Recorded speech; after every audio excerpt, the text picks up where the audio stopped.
Vamos lá, continuando a revisão Enem, terceiro ano, 2021. Vamos compartilhar a tela e vamos para o próximo quesito, tá? Mais uma vez, peço que vocês confirmem, mediante microfone, o compartilhamento de tela, tá bom? Tudo certinho?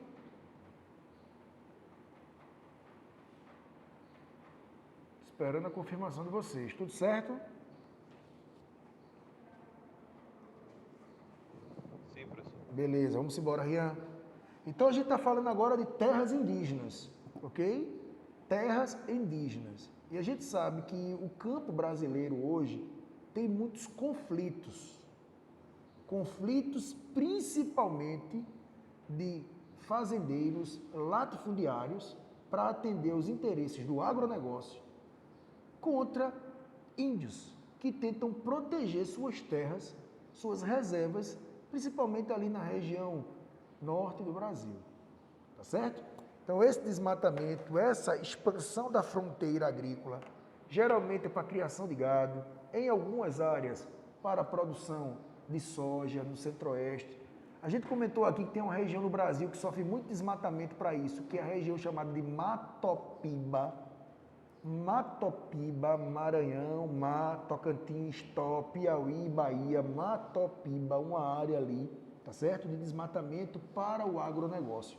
Então, vez ou outra, você tem uma situação como essa. Vamos para a pergunta. Segundo lideranças indígenas, a ocupação da fazenda Madama, no Mato Grosso do Sul, foi a forma encontrada para retomar e pressionar o poder público a reconhecer a área como parte de um território ancestral indígena. Tá ouvindo, né? Tá ouvindo a situação, né? A ocupação de uma fazenda como forma de governo entender que aquilo é uma área indígena que precisa de demarcação para ser protegida. As tentativas de fixar na área se intensificaram nos últimos 6 ou 7 anos. 3 índios morreram em 2007 e 2009, em conflitos relacionados à disputa fundiária. Os Guaranis e o Coiás alegam que a área no interior da fazenda é um território sagrado para os índios, o chamado Curuçuambá, a exemplo de outras áreas reivindicadas pela etnia. Está dando para entender? Então, para um grupo indígena, aquilo é uma área sagrada, é a fazenda de alguém e eles querem tomar aquelas terras. Para isso vai ter conflito com o dono, alegando que é terreno sagrado e que o governo precisa reconhecer isso. Tá? Aí vem a pergunta, a disputa entre índios e os produtores rurais vai além da necessidade de um reconhecimento de um território, vai além disso, de significação afetiva, pois também está relacionado, ou seja, existe uma relação entre o fazendeiro e o índio. O texto falou do índio, que o índio quer reconhecer, o índio quer que o território seja delimitado, porque segundo o índio, no interior daquela fazenda e em outras fazendas, para aquela etnia indígena, aquilo é sagrado. Mas esse conflito não é só do ponto de vista do índio. O conflito também acontece por conta de quê? Letra A expansão da fronteira agrícola para o interior do Brasil. Então o conflito não é só culpa de índio. Muitas vezes o índio está querendo reivindicar aquilo que sempre foi dele, que foi tomado ao longo do processo de ocupação do Brasil. O índio já perdeu, porque veja, aquilo ali é uma fazenda de alguém. Mas antes de ser fazenda de alguém, era do índio. Então ele só quer de volta, porque aquilo ali para ele, na ancestralidade, era sagrado. Então já houve uma ocupação e ele só quer de volta, alegando ser cultural, e o cara do agronegócio não quer ceder, porque agora ele vai estar... Imagina, o cara investiu dinheiro, é um produtor e tem um grupo de índio nu com arco e flecha dizendo isso aqui é sagrado. Índio fazer barulho. Não faz sentido, minha gente. Aí o cara não quer ceder, aí é pra guerra, vai pra briga. E só quem morre, viu no texto? Morreram quantos fazendeiros? Nenhum. Morreu quantos cangaceiros? Nenhum. Quem foi que morreu? O índio. Porque arco e flecha não ganha para bala de 12 nunca, eu nunca vi. Tá certo? Então a resposta, letra A. Expansão da fronteira agrícola para o interior do Brasil. Veja que outras perguntas são coisas que existem, mas com algum erro. A letra B diz assim, expansão do agronegócio. Aí até aí tá ok. E da agricultura moderna, até aí tá ok. No sertão. Pô, mas a pergunta disse que a fazenda era em Mato Grosso do Sul. Entendeu? Então já foge. É isso, é ter esse cuidado. Né? E tem assim, ocupação do território incentivada pela coroa. Já mudou o contexto histórico. Estatuto da Terra, que regulariza os direitos e obrigações relativos aos bens imóveis rurais. Isso existe? Existe. O Estatuto da Terra faz isso? Faz. Mas a pergunta é sobre regulamentação da terra? É sobre o uso correto da terra? Não. Se estivesse falando de latifundiário, de latifúndio produtivo, de movimento de sem terra, que a galera não quer usar, porque não, a reforma agrária, aí poderia entrar nesse contexto. Né? E lei da terra, no qual somente pessoas que têm acesso à terra legislada pelo governo, não. A lei da terra impõe que só quem pode comprar terra é quem pode pagar por ela. E o texto não fala sobre acesso à terra, sobre comprar terra. Fala de disputa territorial mediante dois pontos de vista diferentes, o indígena e o fazendeiro, tá bom? Pergunta de número 11. Eita! Número 11, outra pergunta de demografia, outra pergunta de pirâmide etária, outra pergunta falando sobre a transição demográfica, sobre a mudança que a sociedade vem, né, tendo ao longo do tempo. Então, a pergunta sobre, mais uma vez, demografia, ok? Demografia. Aí você tem duas pirâmides etárias. E eu já dei essa dica para vocês. Pirâmide etária no formato de pirâmide é formato antigo, de país subdesenvolvido, base larga, muito jovem, corpo e topo estreito, pouco adulto, pouco idoso, pouca economia, pouca população economicamente ativa, não desenvolve, não vive muito. Que geralmente só vai viver muito quem vive bem, não é? Já isso é a pirâmide do Brasil em 1980. O mesmo Brasil velho de guerra em 2050. É ali, viu, minha gente? 2050 é ali. Você vê que a pirâmide etária já está parecendo um funil. Aos poucos você já vai diminuindo a natalidade com as políticas de controle demográfico que a gente já estudou, anticoncepcional, a própria urbanização, a mudança do papel da mulher na sociedade, tudo isso contribui para a redução da fecundidade, redução da natalidade.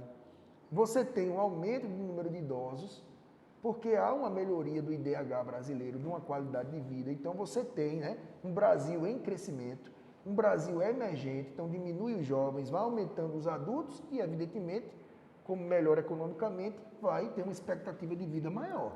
As grandes economias têm grande expectativa de vida, porque o IDH é melhor. Então, se o Brasil vem melhorando, a tendência é que isso ocorra.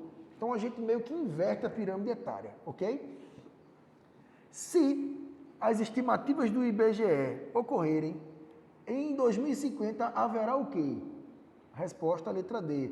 Um aumento da longevidade demográfica. E o que é o aumento da longevidade? É o aumento da expectativa de vida, é o aumento do número de idosos. Entendido? Muita atenção nessa pergunta, que já caiu em 3 anos seguidos falando sobre isso. Eu não acredito que vai falar sobre isso novamente. Talvez bote dentro de um contexto, né? Mas nunca se sabe. A gente nunca sabe, né? A gente sabe que as provas do governo, ela é um processo que também envolve política, tá certo? A prova do INEP não se desvincula de características políticas. Tenta ter autonomia, mas a gente nunca pode dar certeza. Então vamos aguardar esse processo que vem ocorrendo, tá bom?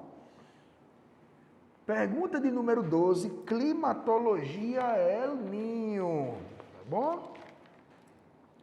Climatologia El Niño. E aí a grande sacada do El Niño para esse ano de 2021 não é saber onde ocorre o El Niño. O que é o El Niño? Você precisa saber os efeitos no Brasil. Gente, em 2021 nós tivemos duplo Laninha. Uma coisa que não é de acontecer. Geralmente é assim, ano de El Niño, consequências no Brasil. Ano de Laninha, consequências no Brasil. Esse ano nós tivemos 2 laninhas. E ano que vem, a probabilidade é de ser de El Niño. Isso interfere diretamente na economia, na política, na sociedade brasileira. E olha que o fenômeno nem aqui é. Então é importante que você entenda isso. Então aqui você tem uma pergunta que diz o seguinte, tem gente que pediu para entrar agora, vem mesmo. 8h29, deixa eu ver quem é. Paulo. Beleza, vamos voltar rapidinho, né? Sertão nordestino, presta atenção comigo. Sertão, eu estou fazendo uma relação do El Niño com o sertão. Tem relação? Tem. E a gente vai ver qual é. Tem aí. O sertão nordestino vivencia um problema histórico natural que contribui para o êxodo, a saída de gente. Diversas vezes registrado na literatura brasileira, a seca. Os recentes estudos levam à conclusão de que um dos mais importantes fatores que desencadeiam as periódicas secas está vinculado a um fenômeno no Pacífico Sul, chamado pelos pescadores peruanos de El Niño, que altera toda a dinâmica da circulação marítima e atmosférica conforme a representação a seguir. Então, o sertão é uma região que chove pouco. Mas chove pouco por quê? Por vários motivos. Porque o clima da região é um clima semiárido e também porque as nuvens que deveriam ir podem não chegar como se espera, intensificando a seca em anos de El Niño e minimizando as secas em anos de Laninha.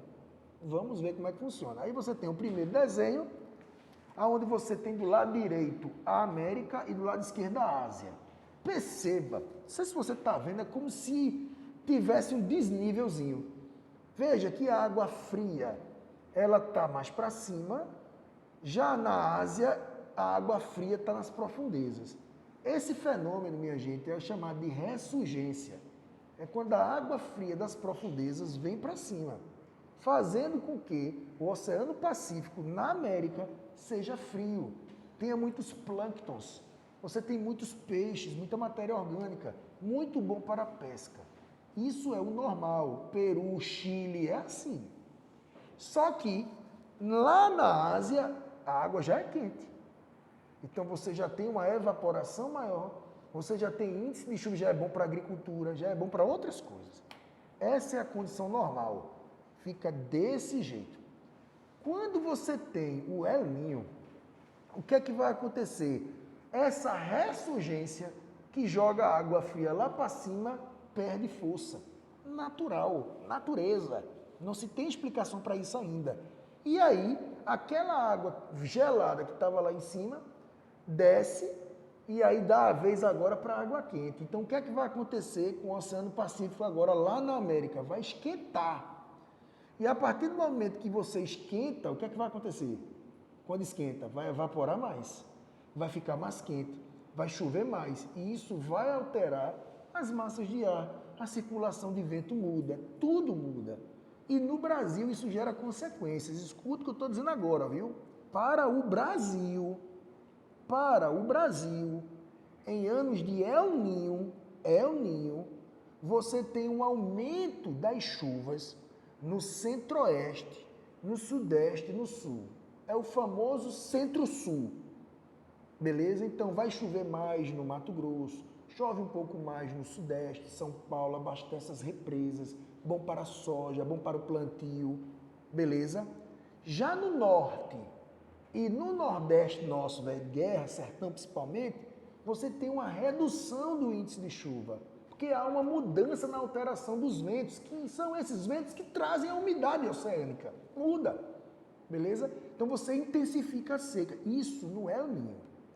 No Laninha é diferente. Essa ressurgência deixa a água ainda mais gelada, ou seja, que evapora menos e o vento muda de direção mais uma vez. E aí no Brasil inverte-se. No El Niño, o norte e o nordeste não ficou mais seco, aumenta o índice de chuva. Então, esse ano foi de Laninha.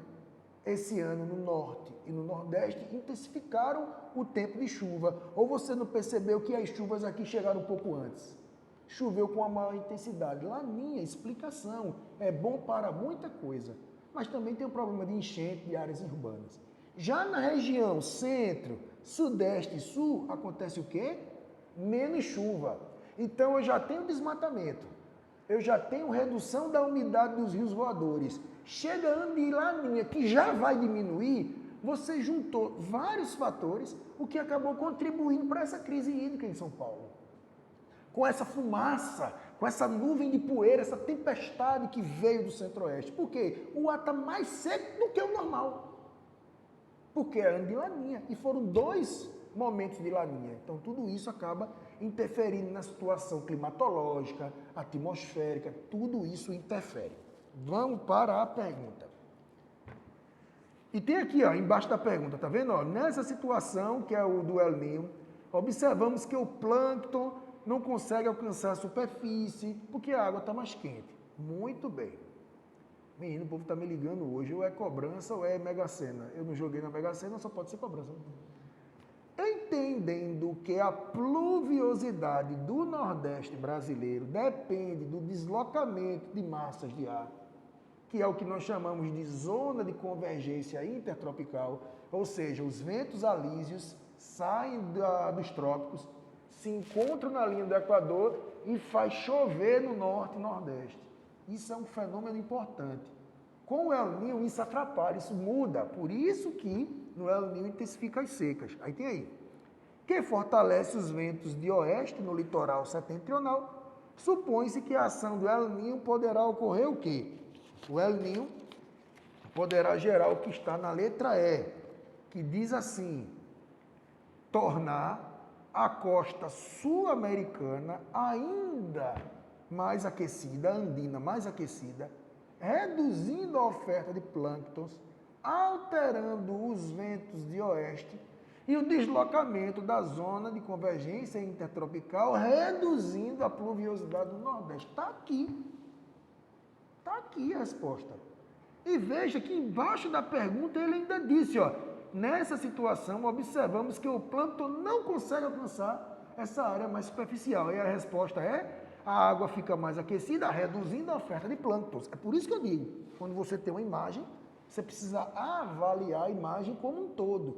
Porque se tivesse coisa que não fosse importante, não estaria. Então você precisa ter esse cuidado, tá bom? Pergunta de número 13, uma coisa que eu acho que pode, minha gente, pode ser uma coisa interessante para vocês, né, nesse mundo de pandemia, nesse mundo cada vez mais tecnológicos, de mundo virtual, de crimes eletrônicos, de hackers, de exposição, de tudo. Tem uma pergunta sobre jogos eletrônicos, ok? O mercado de jogos eletrônicos, que sempre existiu, mas o povo dentro de casa era direto, né? Os boyzinhos do Free Fire que diga, tá? Vocês jogam esse negócio? Eu nunca nem vi, tu acredita? Eu nunca não sei nem como é que é.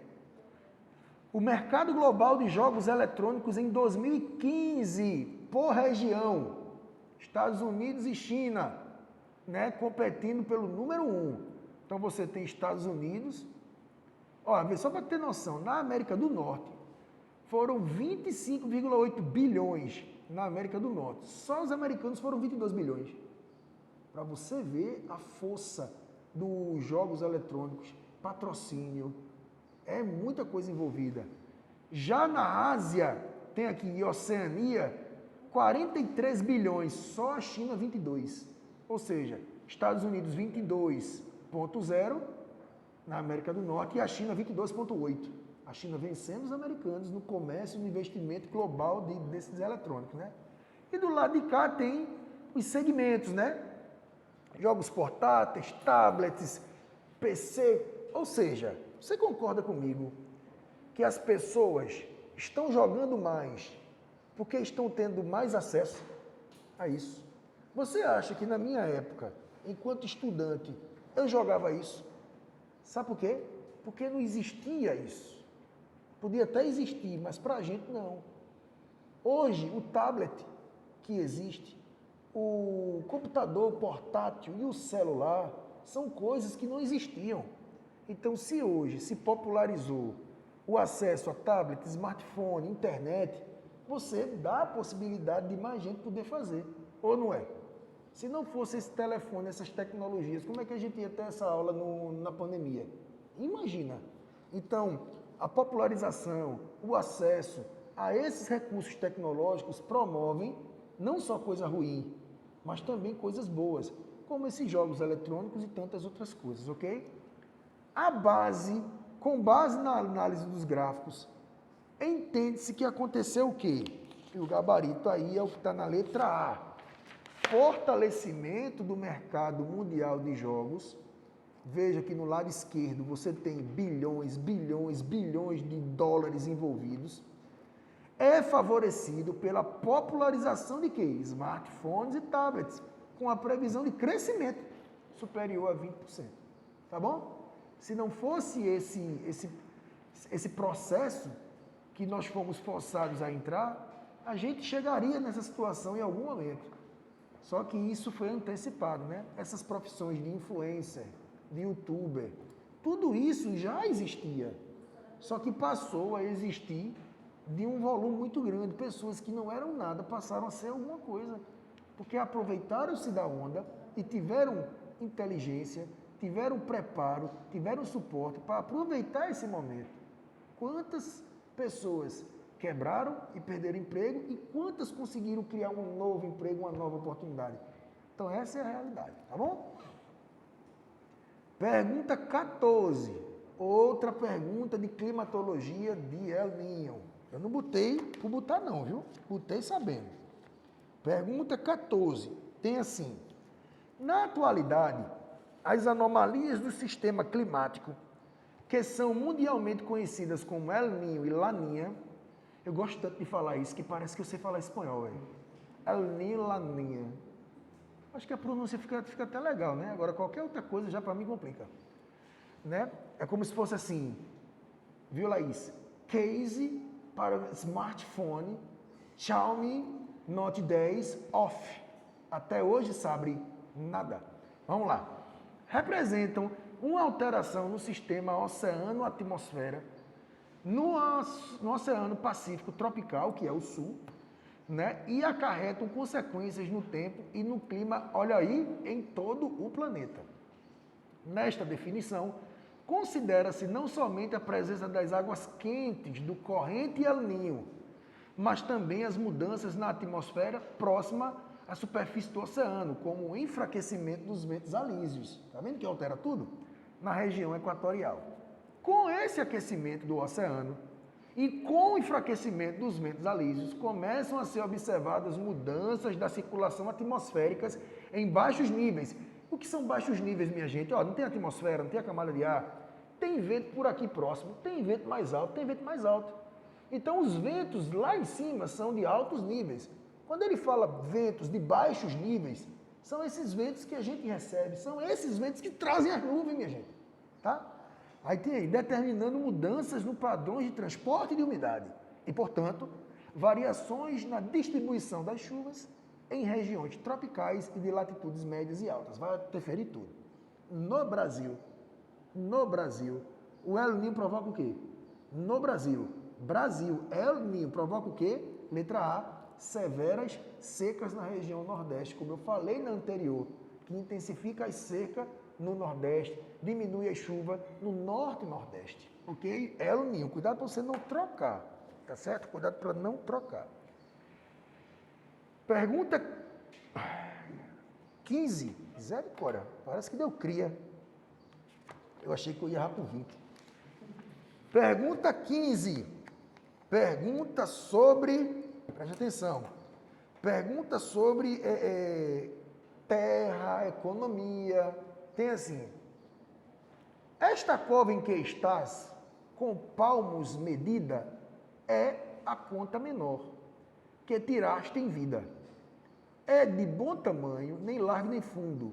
É a parte que te cabe deste latifúndio. Não é cova grande, é cova medida. É a terra que querias ver dividida. Eu falei de latifúndio e falei que queria ver terra dividida. Então aqui está expressando uma coisa que a gente conhece, que é a estrutura fundiária brasileira concentradora. A estrutura fundiária brasileira ela é concentradora na mão de poucos latifundiários. Só que esse modelo concentrador é injusto. Por isso que as pessoas queriam ver dividida, que é a reforma agrária. Ok? Aí vem a pergunta. O trecho anterior, retirado do poema Morte e Vida Severina, faz uma crítica ao modelo. Se faz uma crítica, eu não estou falando da última estrofe. Eu estou falando do primeiro fato que diz o quê? Tua terra, latifúndio. Eu estou falando de uma crítica. Eu só critico uma coisa que está errada. Eu só critico uma coisa que é injusta. Ok? Então essa crítica, essa injustiça precisa ser combatida. E qual é o problema da situação agrária brasileira? A concentração de terra na mão de poucas pessoas. Só para você ter noção, 54% das terras do Brasil, 54% está concentrado na mão de 1% de fazendeiro. Tu acha que isso é justo? 1% toma conta de 54%? Não existe. Por isso que tem movimentos sociais sem terra, por isso que tem desigualdade, por isso que tem essa situação. Mas o modelo do agronegócio é o que impera, porque latifundiário bota para produzir e gera PIB no Brasil. Tá bom? Resposta, a crítica é a letra C. A concentração de terra em que muitos trabalham durante a vida toda, mas chegam à morte sem conquistar seus objetivos. Ou seja, vai trabalhar para o latifundiário e é esse latifundiário único e exclusivamente que vai conseguir as coisas que quer. Tá bom?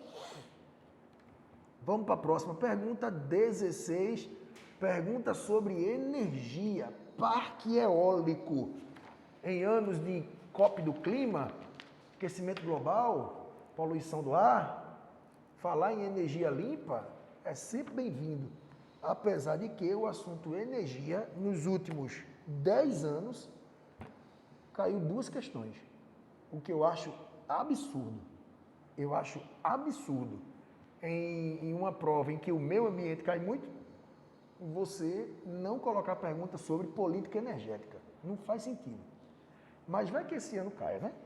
Tem aí. Ceará deve ter mais de 50 parques eólicos em 2014. Estamos em 21, isso já tem muito mais. Veja que a cada ano que passa, essas energias limpas e renováveis, elas vêm ganhando força. Né? As pessoas estão popularizando a energia solar. A Caixa Econômica, essa semana, ele já divulgou um fundo de financiamento para você colocar energia solar em casa. Não sei como é que vai funcionar, tudinho e tal, mas você pode fazer mediante aplicativo. Tem toda uma análise, tudinho, ver quilowatt-hora, tudinho e tal, porque isso é uma estratégia política de reduzir o consumo das hidrelétricas. Tem as suas limitações, como a gente já sabe, mas é uma política que vem sendo implementada e quem sabe, no futuro, quando vocês colocarem a energia solar na casa de vocês, se Deus quiser, ou eu colocar, a gente lembre disso. Quem ia imaginar um negócio desse? Negócio que era inimaginável e tem essa possibilidade agora. Existe, né? Você já consegue colocar, por um investimento de uns 20 mil, você coloca. Agora, o que é 20 mil para quem não bate as contas do mês? É difícil, né? Mas, enfim. A produção de energia eólica no Ceará deve manter ritmo de franca expansão nos próximos 3 anos.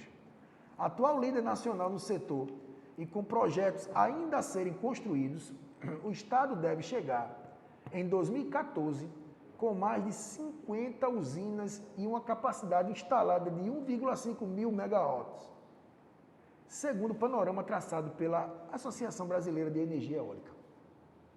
No contexto da utilização de energias renováveis, o Estado do Ceará vem firmando como líder na produção de energia eólica, principalmente por quê? Por que o Ceará vem se destacando? É claro, né, minha gente, que se eu vou colocar energia solar, eu preciso de um lugar que tenha sol, pelo amor de Deus. Preciso nem dizer isso, né? Preciso de um lugar que seja de clima, que tenha essa radiação a ponto de fazer valer a pena. Claro que a gente vai ter a limitação no inverno, a gente vai ter uma quebra, né, da efetividade em períodos nebulosos, mas você tem. Na questão eólica é a mesma coisa, eu preciso de áreas de ventos constantes, para que o negócio constantemente esteja produzindo. E eu não sei se vocês sabem que tem alguns locais que são pontos chaves. Geralmente são áreas altas, porque não tem bloqueio de prédios, E o outro lugar muito importante é o litoral. A grande maioria de parques eólicos, você